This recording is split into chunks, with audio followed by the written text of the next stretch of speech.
ये सारे पुत्र औरों के उद्धार के बारे में ही चिंतित था। वो अपनी माँ, अपनी जननी के पास गया और उन्हें धम्म का मार्ग दिखाते हुए प्रकाश में लीन हो गया।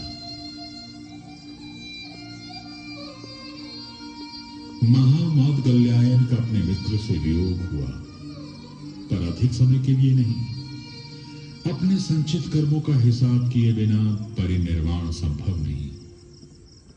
पूर्व जन्म की हिंसा के फलस्वरूप महामौदगल्यायन के द्वार पर हत्यारे आ पहुंचे, पर करुणा मूर्ति ने धैर्य खोए बिना अपनी नियति को स्वीकार किया।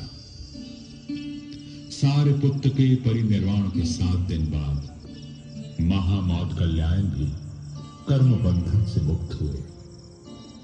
मुझे वह दृश्य आज भी याद है जब बुद्ध ने सारी पुत्र की पवित्र अस्थि अपने हाथ पर ली और भिक्षु संघ से कहा, भिक्षु देखो, महाप्रज्ञ की धातुओं को वीतराग, जितेंद्रिय, निर्वाण प्राप्त सारी बुद्ध की वंदना करो। वह क्षमा में पृथ्वी के समान थे, अक्रोधी थे, इच्छाएं कभी उन्हें विचलित नहीं कर सकी। वे अनुकंपन थे। उन्होंने कारुणिक निर्वाण पद प्राप्त किया है। उस निर्वाण प्राप्त सारी बुद्ध की वंदना करो।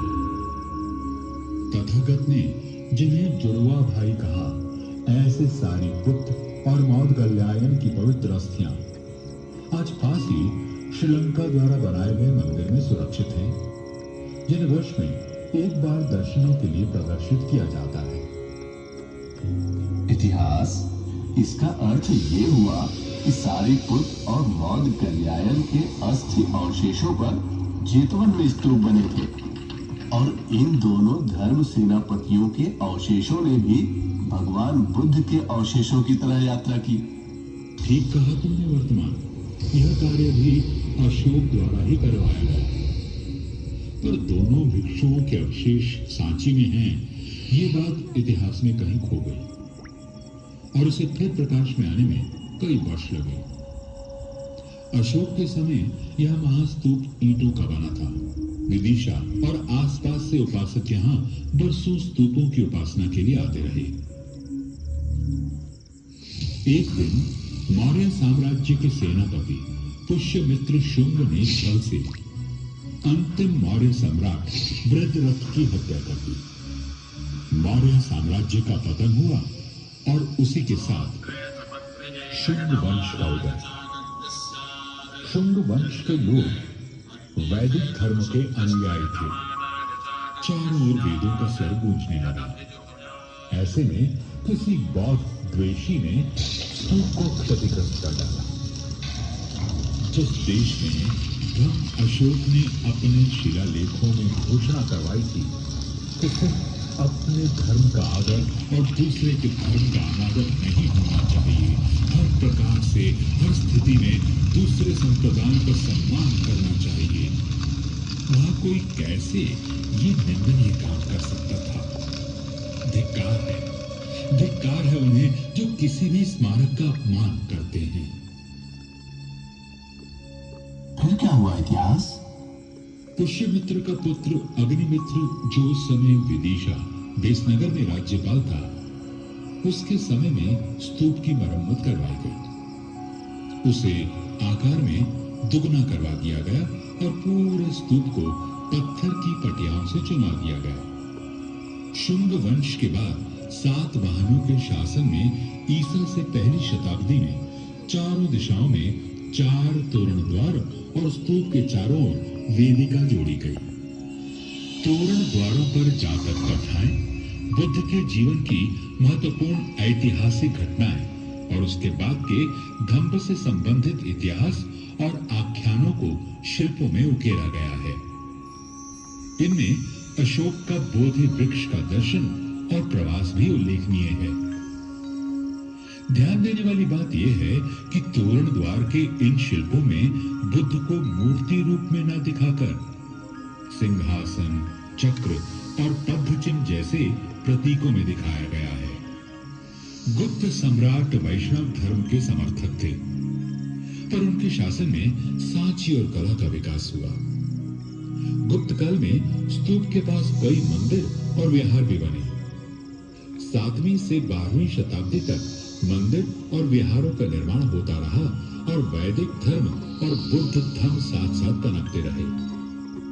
साम्राज्य बदलते रहे, पर सांची बदलती हुई राजनीति से अप्रभावित निरंतर समृद्ध होती रही। 14वीं शताब्दी के बाद सांची वीरान हो गया। सन 1818 में सांची प्रकाश में तब आया जब जनरल टेलर ने सांची के खंडहरों को ढूंढ निकाला। खंडहरों के प्रकाश में आते ही सांची खजानों की खोज करने वाले शिकारियों और उत्साही पर अप्रशिक्षित पुरातत्व शास्त्रियों का शिकार स्थल बन गया। स्मारकों में छिपे रहस्यों को ढूंढने और छिपे खजानों को लूटने की चाह ने सांची के स्मारकों को बड़ा नुकसान पहुंचाया। 1851 में सर अलेक्जेंडर कनिंघम और कैप्टन एफ.सी. मेसी द्वारा कई स्मारकों की खुदाई करने की जल्दबाजी ने भी स्मारकों के नुकसान और लूट में योगदान दिया।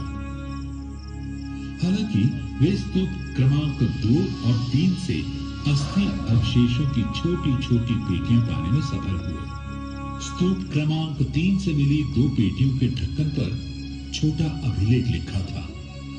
जो पेटी दक्षिण की ओर थी उस पर लिखा था सारीपुत्स यानी सारीपुत्के, और जो उत्तर की ओर थी उस पर लिखा था महामुगलांश यानी महामौदगल्यायन के। ओह, यानी अभिलेखों के कारण सारीपुत्र और मौदगल्यायन के अवशेषों की पहचान हुई।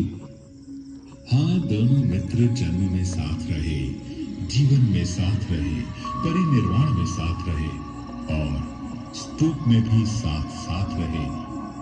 दाएं और बाएं जैसे दोनों बुद्ध के दाएं और बाएं रहा करते थे। सांची के पास सतधार के स्तूप में भी इस प्रकार सारीपुत्र और महामौदगल्यायन के अस्थि अवशेष मिले।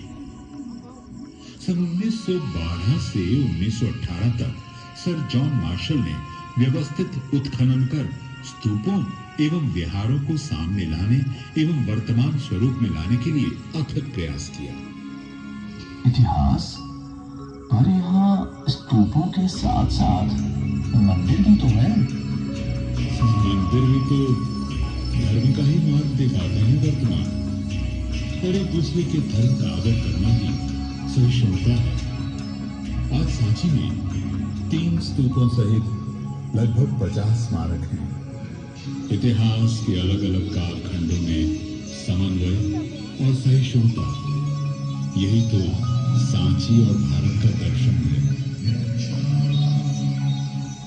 मेरा कार्य पूरा हुआ और मुझे लौटना है वहां जहां बुद्ध और उनके धम्म सेनापति सारीपुत्र और महामौदगल्यायन तथागत के अग्रश्रावक और अग्रश्राविकाएं धम्मोपासक अपने कदमों के निशान छोड़ गए हैं।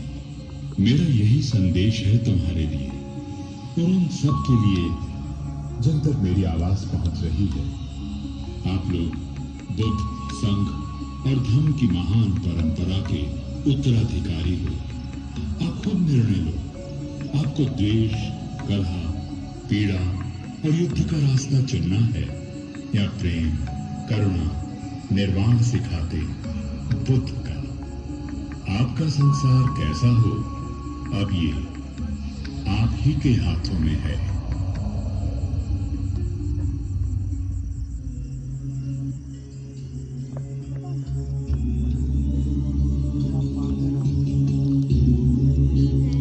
और इस प्रकार शांति और सौहार्द का संदेश देकर इतिहास अंतर्ध्यान हो गया और हमारी कथा भी पूरी हुई। इतिहास ने वर्तमान के कंधों पर जो दायित्व धरा है उसे हमें मिलकर निभाना है। इस कार्यक्रम के अंत में हम आपसे यही कामना करते हैं